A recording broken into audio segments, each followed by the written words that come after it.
Hello दोस्तों।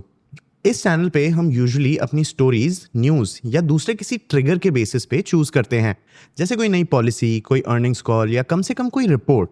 लेकिन आज की स्टोरी थोड़ी डिफरेंट है। विंटर्स आ रहे हैं और इसी सीजन में हम बचपन में पिकनिक्स जाया करते थे। इन पिकनिक्स और समर वेकेशंस में भी एक कॉमन स्पॉट होते थे, वाटर पार्क्स। आज तक हमने वाटर पार्क्स के बारे में बस कंज्यूमर्स जैसे सोचा है, लेकिन है तो ये भी बिजनेसेस ही। तो हमने सोचना शुरू किया, ये बिजनेसेस पैसे कैसे कमाते हैं, इनमें से ज्यादातर स्केल क्यों नहीं कर पाते, और यहाँ के 140 करोड़ से ज्यादा के पॉपुलेशन के बावजूद यहाँ डिज्नीलैंड जैसा कोई अम्यूजमेंट पार्क क्यों नहीं है। आज के इस वीडियो में हम इन क्वेश्चंस को ही आंसर करेंगे। सबसे पहले हम ये देखेंगे कि अम्यूजमेंट पार्क्स कैसे ऑपरेट करते हैं। फिर हम इंडिया के कंज्यूमर्स के बिहेवियर को भी समझेंगे। एंड में हम इस इंडस्ट्री के लिस्टेड प्लेयर्स का कंडीशन भी देखेंगे। मैं हूं आपका होस्ट देव, आप देख रहे हैं मार्केट्स बाय ज़ीरोधा हिंदी। चलिए शुरू करते हैं। सबसे पहले ये देखते हैं कि अम्यूजमेंट पार्क्स का बिजनेस ऑपरेट कैसे करता है। देखो दोस्तों, अम्यूजमेंट पार्क बनाने के लिए सबसे पहले लैंड की जरूरत होती है, वो भी एक बहुत बड़ा लैंड पार्सल जो सिटी के बॉर्डर के जस्ट बाहर ही मिल सकता है। एक बार लैंड मिल जाए तो खर्चे शुरू होते हैं। Concrete foundations, power infrastructure, water filtration plants, restaurants, locker rooms, maintenance shades, staff housing और ऑफ कोर्स पार्क के राइड्स भी। सिर्फ एक पार्क बनाने में ही 400 to 700 करोड़ रुपीस का केपेक्स करना पड़ता है। फिर भी बिजनेस 7 से 10 साल में ये इन्वेस्टमेंट रिकवर कर लेती है। इंटरेस्टिंगली, इंडिया के अम्यूजमेंट पार्क के राइड्स इंडियन नहीं होते। मतलब इंडिया में रोलर कोस्टर्स, ड्रॉप टावर्स और जाइंट पेंडुलम राइड्स जैसे serious high thrill machines manufacture नहीं होते। वंडरला जैसे कुछ कंपनीज कुछ सिंपल राइड्स इन हाउस बनाती हैं, लेकिन ज्यादातर राइड्स यूरोप, नॉर्थ अमेरिका और टर्की से इंपोर्ट किए जाते हैं। इनके पास कई सालों के सेफ्टी डेटा, मेटलर्जिकल प्रिसिशन और कंट्रोल सिस्टम्स का एक्सपीरियंस होता है, जो इंडियन ओईएम्स के पास फिलहाल नहीं है। अम्यूजमेंट पार्क्स का बिजनेस बहुत सीजनल होता है। मॉनसून में बिजनेस पूरी तरह शट डाउन हो जाता है, नहीं तो लोगों के घरों में रहने के कारण बहुत स्लो हो जाता है। विंटर्स कुछ शहरों में पार्क्स के लिए अच्छे होते हैं, लेकिन कुछ शहरों में ये नहीं भी होते। ये बिजनेसेस कुछ बहुत अच्छे मंथ्स और कुछ एवरेज मंथ्स में काम कर पाते हैं। बाकी टाइम ये बारिश के रुकने का इंतजार करते हैं। ये सीजनैलिटी कंपनीज के क्वार्टरली रिजल्ट्स में साफ साफ दिखता है। अप्रैल टू जून यानी फर्स्ट क्वार्टर यूजुअली सबसे अच्छा होता है, क्योंकि इस क्वार्टर में समर वेकेशंस होते हैं। अक्टूबर टू दिसंबर यानी थर्ड क्वार्टर में फेस्टिव सीजन के कारण भी बिजनेस काफी अच्छा परफॉर्म करता है। वहीं जुलाई टू सितंबर का सेकंड क्वार्टर मॉनसून के कारण पूरे साल का सबसे वीक क्वार्टर होता है। लेकिन इन पार्क्स के राइड्स के फिक्स्ड कॉस्ट कई बार बहुत ज्यादा होते हैं, चाहे इन पार्क्स में फुटफॉल्स आए या ना आए। राइड्स को daily testing, empty run cycles मतलब बिना पैसेंजर्स के चलाना, inspections, part replacements, lubrication, safety drills और स्टैंड बाय पे ऑपरेटर टीम्स की जरूरत होती है। इन सारे एस्पेक्ट्स के कारण अम्यूजमेंट पार्क कंपनीज के फिक्स कॉस्ट कभी कम नहीं होते, भले ही उनके विजिटर्स कम हो या ज्यादा। इन राइड्स को मेंटेन करना एक बहुत लंबा प्रोसेस है। हर राइड का एक daily checklist, weekly shutdown plan, quarterly audits और इवन ओईएम इंस्पेक्शंस होते हैं।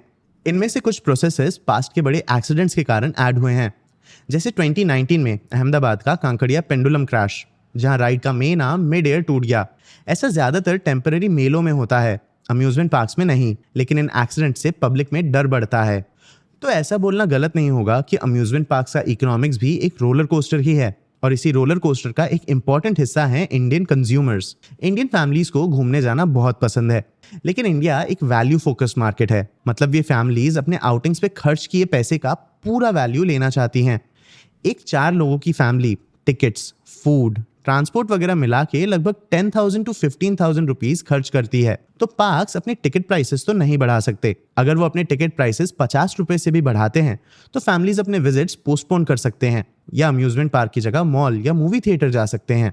अम्यूजमेंट पार्क्स के लिए टिकट्स उनका इकोनॉमिक सेंटर होते हैं। वंडरला को अपने रेवेन्यू का लगभग 2/3 टिकटिंग से मिलता है। फूड, मर्चेंडाइज और रिजॉर्ट्स कंपैरिजन में बहुत कम कंट्रीब्यूट करते हैं। मतलब टिकट्स के अलावा किसी और सर्विस का प्राइस बढ़ाने से कोई ज्यादा इम्पैक्ट नहीं मिलेगा, और टिकट्स के प्राइसेस पे एक अपर लिमिट है। ग्लोबल पार्क से कंपेयर करें तो ये अपने खुद के इंटेलेक्चुअल प्रॉपर्टीज पे बिल्ड होते हैं। डिज्नीलैंड को मिकी माउस जैसे लेगेसी कैरेक्टर्स और कैप्टन अमेरिका जैसे मार्वल कैरेक्टर्स के कारण प्रीमियम्स मिलते हैं। इसके कारण कंपनी को रेवेन्यू के लिए सिर्फ टिकटिंग पे डिपेंड नहीं करना पड़ता। कंपनी के पास मर्चेंडाइज, स्पेशल इवेंट्स और होटल्स के रेवेन्यू स्ट्रीम्स भी होते हैं। लेकिन इंडिया में ऐसा कोई इंटेलेक्चुअल प्रॉपर्टी का इकोसिस्टम ही नहीं है। ना मिकी माउस, ना गॉडजिला, ना ही हैरी पॉटर जैसे कैरेक्टर्स जिससे फैमिलीज मिलने के लिए या जिसके एक्सपीरियंसेस के लिए फैमिली प्रीमियम पे करें। इंडिया में पार्क्स वैल्यू फॉर मनी के लिए compete करते हैं, वर्ल्ड बिल्डिंग या एक्सपीरियंसेस के लिए नहीं। अब ये तो थे अम्यूजमेंट पार्क्स के बिजनेस और कंज्यूमर डायनामिक्स। इन डायनामिक्स में लिस्टेड प्लेयर्स कैसे परफॉर्म करते हैं, चलिए देखते हैं। इंडियन अम्यूजमेंट पार्क्स और ग्लोबल अम्यूजमेंट पार्क्स का डिफरेंस इंडिया के दो मेजर लिस्टेड प्लेयर्स के ऑपरेशंस देखने से साफ साफ समझ में आ जाता है। मैं बात कर रहा हूँ वंडरला और इमेजिका वर्ल्ड की। इन दोनों कंपनीज में वंडरला ज्यादा स्टेबल है। कंपनी कोची, बेंगलुरु, हैदराबाद और भुवनेश्वर में अपने पार्क्स ऑपरेट करती है। चेन्नई के पास कंपनी एक नया पार्क भी खोलने वाली है। कंपनी का प्लेबुक सिंपल है। ये अम्यूजमेंट पार्क और वाटर पार्क दोनों एक्सपीरियंसेस को एक ही जगह में इंटीग्रेट करती है। एक्सपीरियंसेस को साफ और सेफ रखती है, सेंसिबल प्राइसेस मेंटेन करती है और स्लोली बट स्टेडीली बिल्ड करते रहते हैं। एक बार में एक पार्क। इन एक्सपेंशंस को कंपनी इंटरनल रिजर्व से ही फंड करती है, डेट से नहीं। इमेजिका का परफॉर्मेंस काफी अलग रहा है। जब ये 2010 में शुरू हुआ था, कंपनी ने खुद को इंडिया के डिज्नीलैंड जैसे पोजीशन किया था। इनके पास सब था, फुल स्केल थीम पार्क्स, अलग water park, snow park, 5 star hotel और elaborate themes. Company imported rides और इंटरनेशनल डिजाइनर्स में भी हेवीली इन्वेस्ट कर रही थी। बेसिकली कंपनी डेस्टिनेशन टूरिज्म पे एम कर रही थी। लेकिन कंपनी को 3 प्रॉब्लम्स फेस करने पड़ गए। सबसे पहला प्रॉब्लम था प्राइसिंग। कंपनी के प्राइसिंग के कारण ये कैजुअल वीकेंड प्लान की जगह एक मिनी वेकेशन बन गया। और लॉजिकली कोई भी कंज्यूमर एक पार्क में एक दिन स्पेंड करने के लिए 40,000 रुपीज क्यों स्पेंड करेगा, जब सिमिलर प्राइसेस पे वो किसी पास के बीच पे वेकेशन कर सकते हो। दूसरा प्रॉब्लम था लोकेशन। इमेजिका का पार्क मुंबई पुणे एक्सप्रेसवे पे था, लेकिन ये दोनों सिटीज से इतना दूर था कि यहाँ से रिपीट विजिट्स कम हो गए। और थर्ड प्रॉब्लम था कंपनी का मैसिव डेट। जब फुटफॉल्स नहीं बढ़े तो कंपनी के फाइनेंसेस पे इन डेट के कारण प्रेशर पड़ने लगा। जैसे जैसे टाइम बीता, कंपनी को फाइनेंशियल प्रॉब्लम्स भी फेस करने पड़े और ये डेट रिस्ट्रक्चरिंग में चले गए। इवेंचुअली इसका ओनरशिप मालपानी ग्रुप के पास चले गया। इमेजिका आज भी एग्जिस्ट करता है, लेकिन यह अब एक आइकॉनिक फैंटेसी डेस्टिनेशन की जगह कुछ रीजनल पार्क्स का एक क्लस्टर बना रह गया है। दोनों कंपनीज के परफॉर्मेंस से समझ में आता है कि इंडियन पार्क्स का करंट कंडीशन ऐसा क्यों है। अगर कोई कंपनी डिज्नीलैंड जैसा बड़ा प्रोजेक्ट बनाने की कोशिश करती है तो वो डेट और डिमांड वीकनेस के कारण स्ट्रगल करने लगती है। और अगर कंपनी का टारगेट बहुत बड़ा नहीं होता तो ग्रोथ भी स्लो होती है। जो कंपनीज बचते हैं वो इन दोनों सिचुएशंस के बीच में ऑपरेट करते हैं। ये एक बोरिंग मार्केट सिचुएशन जैसा लग सकता है, लेकिन हमारे आज के इस वीडियो का मेन क्वेश्चन यही था कि इंडिया में डिज्नीलैंड जैसे पार्क्स क्यों नहीं हैं। वंडरला के चेयरमैन ने फॉर्च्यून इंडिया के इंटरव्यू में इसका एक अच्छा आंसर दिया। उन्होंने कहा कि इंडिया में एक फैंटेसी है कि डिज्नीलैंड या यूनिवर्सल स्टूडियोज यहाँ सक्सेसफुल हो सकते हैं, लेकिन रियलिटी बहुत अलग है। उनके स्केल को अचीव करने के लिए 300 से 400 एकड़ की जरूरत होती है। 5,000 to 10,000 करोड़ रुपीस के मैसिव इन्वेस्टमेंट भी लगते हैं और 10,000 रुपीस से ज्यादा के टिकट प्राइसेस भी सेट करने होते हैं। इंडिया में इनमें से कोई भी कंडीशन फुलफिल ही नहीं हो सकती। जैसा मैंने बताया, इंडिया के कस्टमर्स वैल्यू सीकिंग और प्राइस सेंसिटिव हैं।